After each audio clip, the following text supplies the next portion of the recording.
پوښتنه یې کړې ده وایي څنګه وایو زه قرضدار یم همداسې وایو ich schulde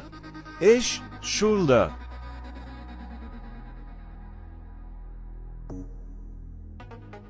یو نوی لغت زده کوو نیز یا مخامخ او یا هم مستقیم زمونږ وایو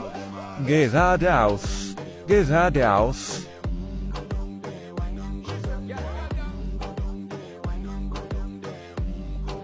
کله چې موږ یو ښکلي ځای ته لاړ شو موږ وایو آیا موږ اجازه لرو چې دلته عکسونه واخلو داسې وایو dürfen wir hier fotografieren dürfen wir hier fotografieren